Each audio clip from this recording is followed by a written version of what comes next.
I suppose my grandfather had eccentric tastes. The place he called home near the end of his life was a somewhat disturbing property that would surely freak out most people. It was a former insane asylum. Despite its off-putting past, he talked about it like it was the most luxurious mansion you could imagine. Instead of being creeped out by it, he was proud to own such a historic old building. He bought it for a very good price, but spent quite a bit on restorations. When he passed away, I was stunned to discover that he left the building to me. A few members of the family were a bit insulted that he gave it to me over them, but most were so unsettled by the place that they didn't mind. I guess I really was his favourite granddaughter. I drove up one day to take a look at the place, tour the building, and decide what I was going to do about the fact that it had recently come into my ownership. At first, I thought there was no way I'd ever actually move in. Arriving at the property, I was confronted with the sandstone monstrosity. The building was tall, towering over the landscape, with ornate windows and Gothic architecture. There was a circular water fountain in front, and a large clock tower at the entrance. Inside, there were several long and empty hallways. My grandfather had renovated the opening interior room into a living room and had rearranged things quite a bit.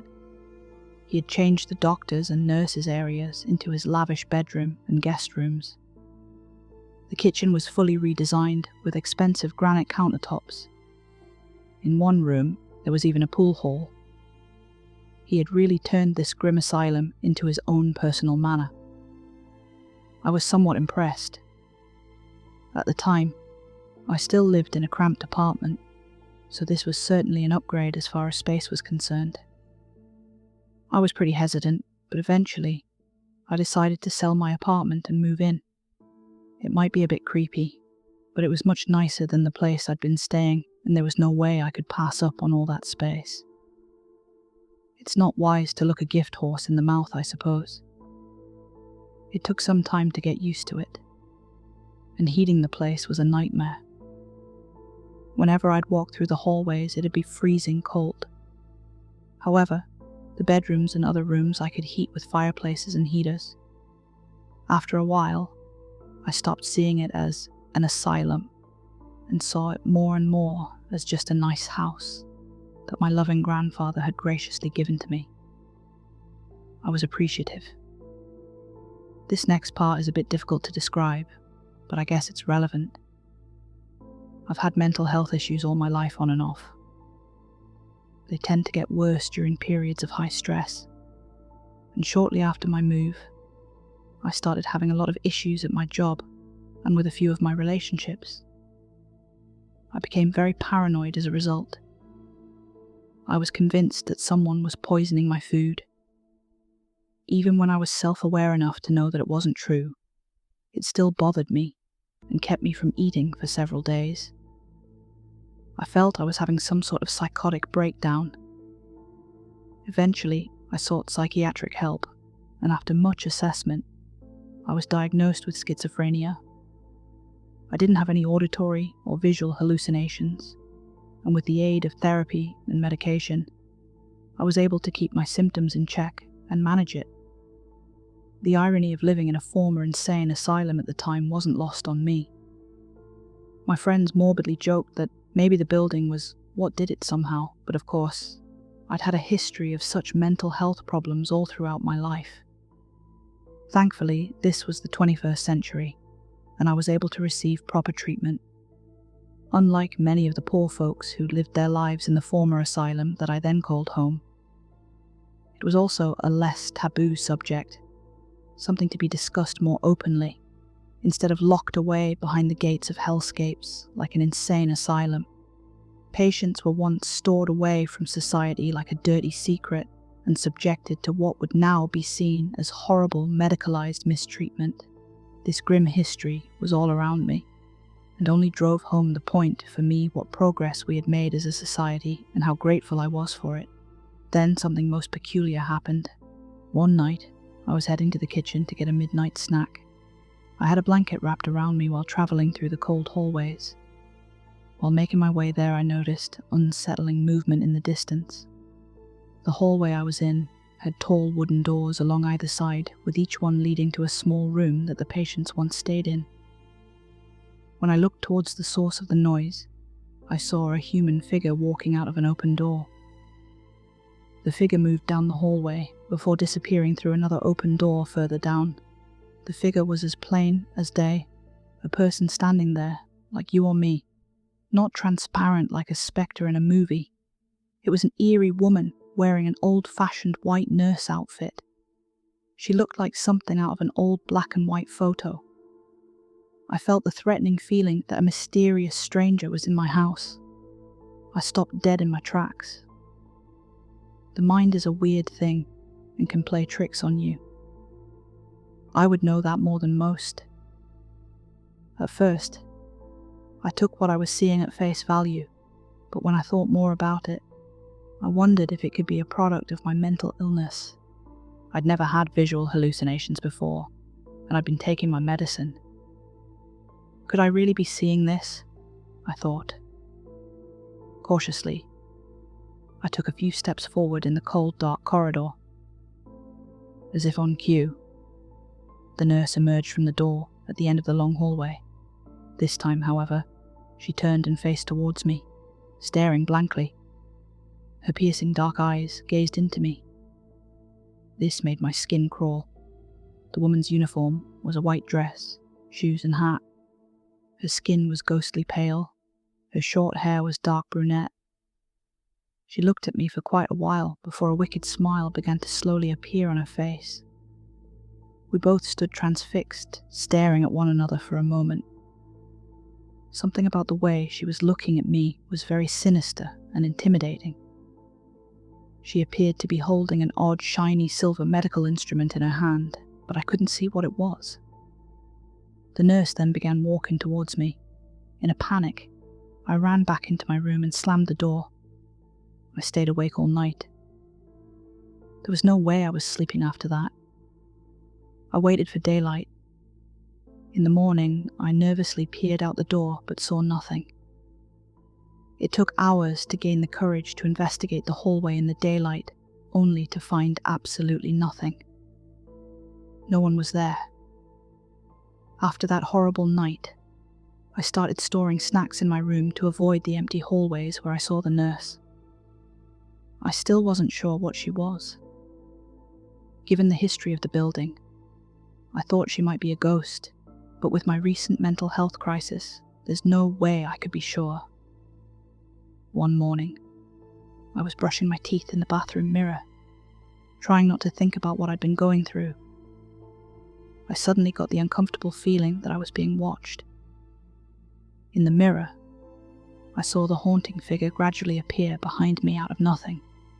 With sudden alarm, I dropped my toothbrush and turned around to look, but she was gone.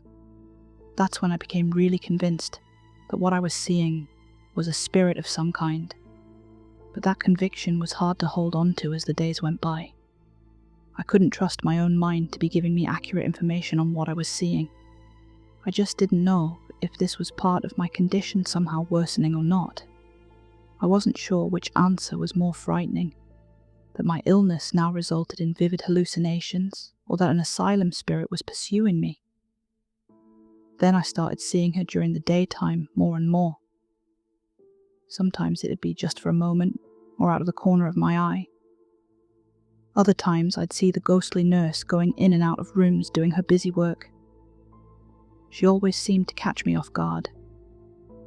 I started closing all the doors, but somehow I'd find them inexplicably open again. The door physically moved.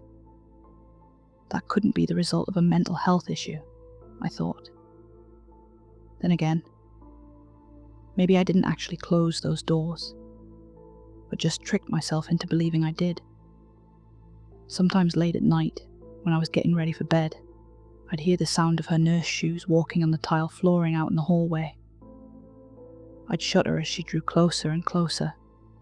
If she was a spirit, I wondered what she wanted from me.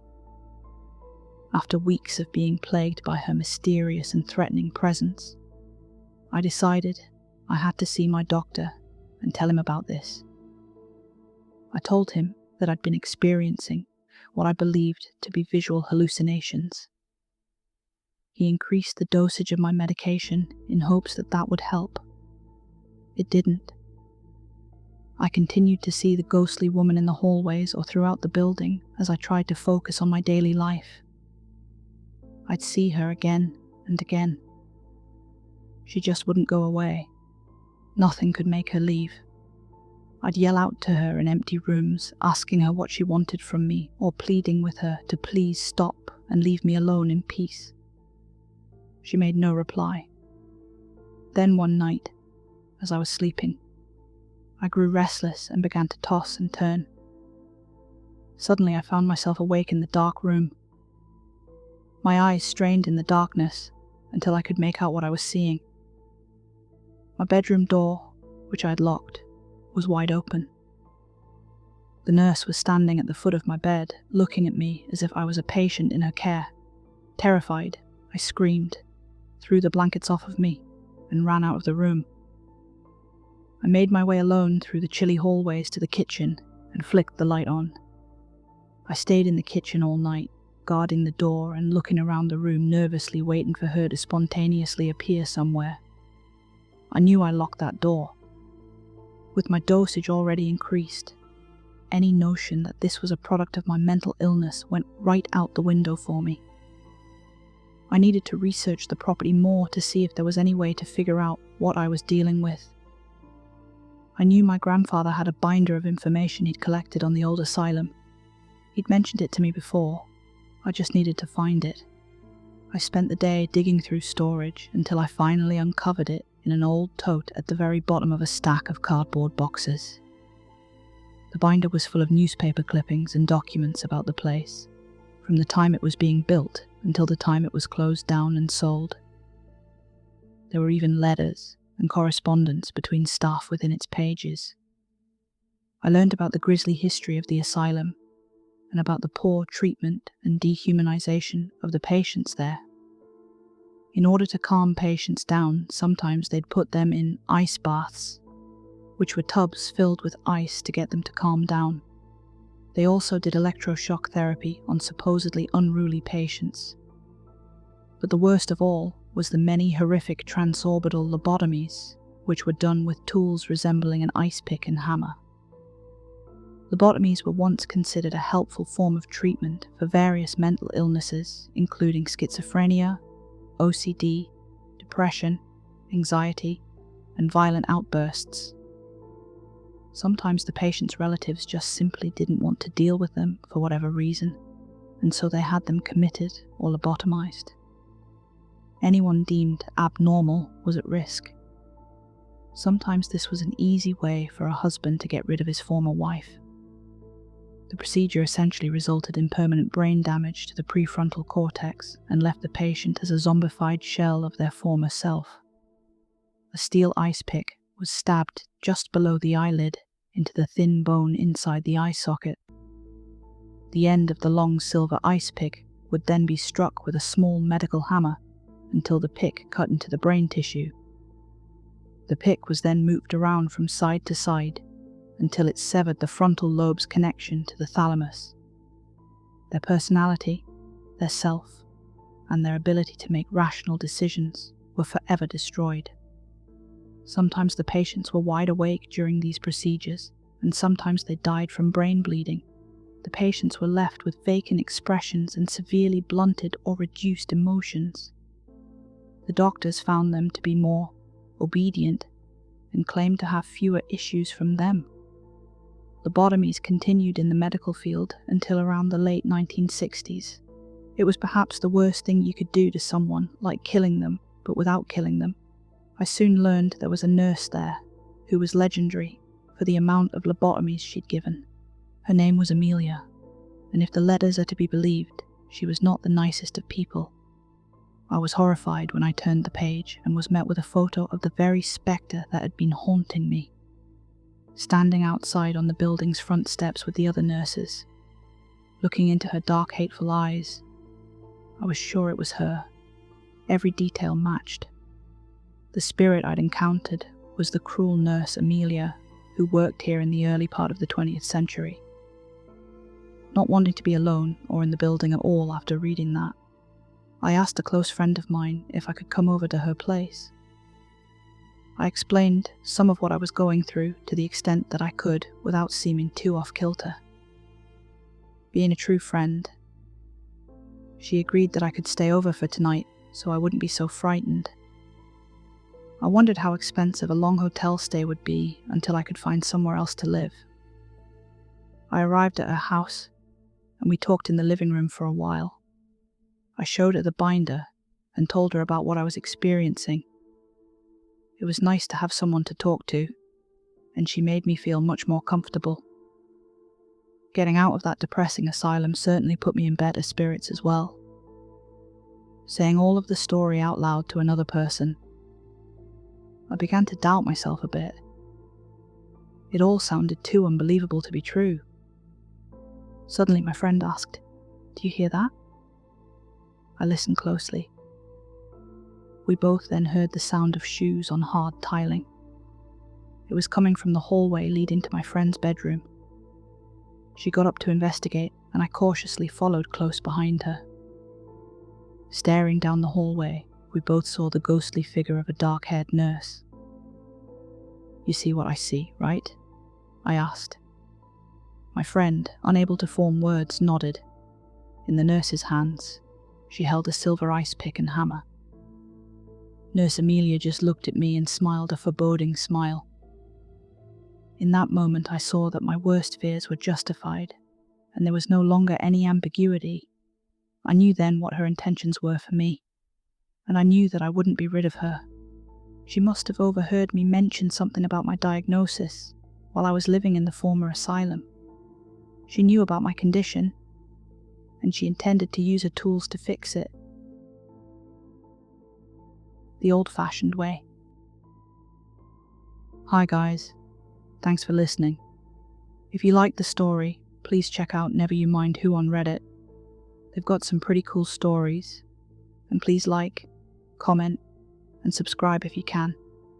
I'd love for you to be able to catch all of my stories as soon as they are out. I'll be posting almost every day for the foreseeable future. Yeah, I don't have much of a social life. Here's a fun fact for you before you go. In the US during the 1940s, some doctors could perform a lobotomy in less than 10 minutes, often without anesthetic. Patients were sometimes awake and talking while a sharp tool was pushed through their eye socket into their brain. Actually, that's not fun at all. Good night.